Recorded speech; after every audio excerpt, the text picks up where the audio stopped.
My fellow women, for those of you who are decided to get married and they are living as a couple, whether you are first wife, second wife, I told you all the bones, the ribs are the same.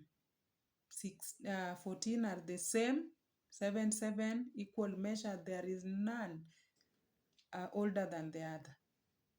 The other 6 ribs, called the false ribs, are also the same size.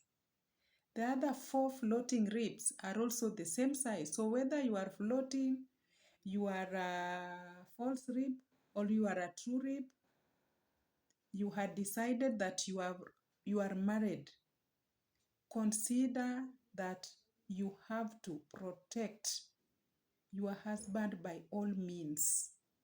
And I want to give an example of what the issue that was solved by King Solomon when he was just starting to rule. When he was testing his wisdom, then there were these 2 prostitutes, according to the Bible, 1 Kings 3, from verse 16 to 24.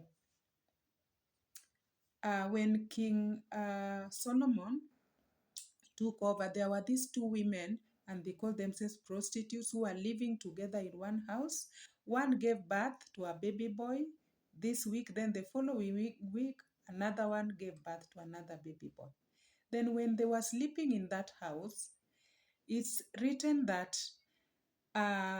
one woman slept on her baby and the baby died. And then she slowly took this baby and went and interchanged with the other woman. And then when this other woman woke up at night to breastfeed her baby, she realized that the child is dead. But when she looked at this child well, she realized that this child is not hers, it's for the other lady that she was staying with. Then they started arguing until they brought this matter to King Solomon.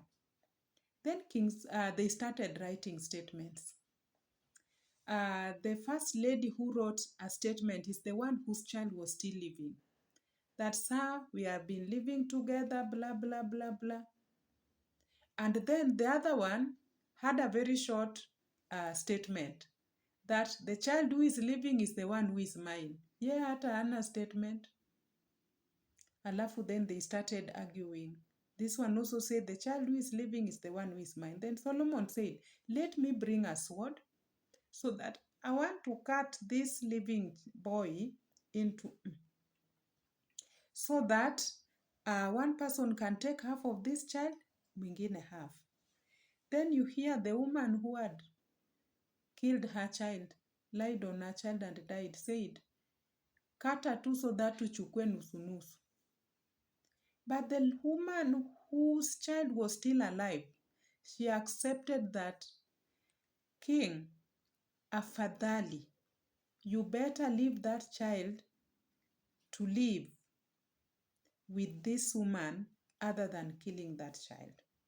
So who felt the pain for this child who was living? And I want to put this in the context of our marriage relationship. You have these side chicks and other girlfriends of your husband, or your co-wife, maybe you are a second wife, or you are a girlfriend whom this man is everything about your life. And then the other woman, because we've had cases where the woman who is married is the one trying to kill her own husband. They think that when their husband dies, they will feel better. And sometimes they look at the wealth, that they want to kill this man so that they remain with the wealth. But let me tell you one thing. There are men who are very bitter. When they die, they will die with all their wealth. Mpaka uone fuakara yenye hujawahi ona. Chunga bwana yako. Kama you are in a relationship, even if they are your girlfriend. And I told you in another clip that if you read the Bible very well, that I read about the Pharisee and the tax collector. The Pharisee say, I am not like this tax collector. I go to church every Sunday. I fast twice a week. I give my 10%. But the tax collector said, oh God, I am a sinner. I have come before you. I don't even have powers to lift my face to look at where you are. The person that was listened to and their prayers were answered by God is this person who humbled themselves. So please usijigambe ya kwamba huyo ni bwana yako, sijui huyo mwingine amekuja kusnatch. Even the side chick is praying for this man so that he can live long, because some of those men are the sole life of this woman. Sasa anaweza kuomba akijihumble, Mungu atamsikiza na kuwachi. So take care. Please, ukishaona kama ni ngumu, that woman accepted. Afadhali ule mwanamke achukue huyo mtoto na huyo mtoto akue hai. Yeah? The same way I'm telling you. Afadhali mwanamke mwingine amchukue huyu bwana. Wakae tu, wewe ndio tunasemanga mwanamke, tafuta kitu ya kufanya ya kujisaidia. So that when you have your own income, your life will go on without looking at this man. And God will bless the work of your hands. So then you will live a very better life. And that man definitely, they will come back. Let them live. Hata kama wana live wapi. Let them live. Usitamani bwana yako akufe kwa sababu ya shida yako na yeye. Na uko na watoto. Kukua mjane si rahisi. Ask any widow. Any widow, ask them. They are suffering. Some are suffering in silence.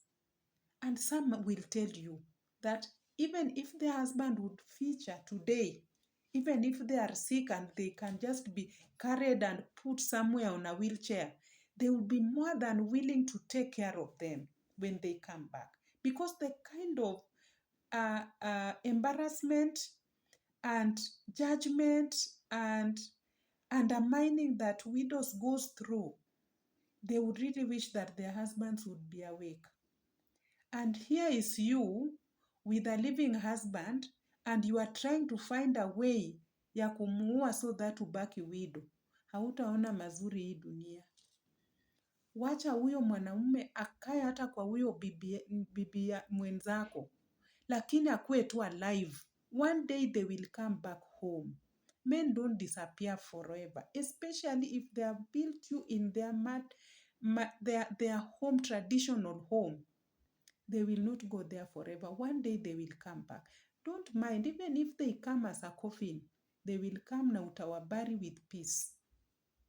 Bury your husband in peace.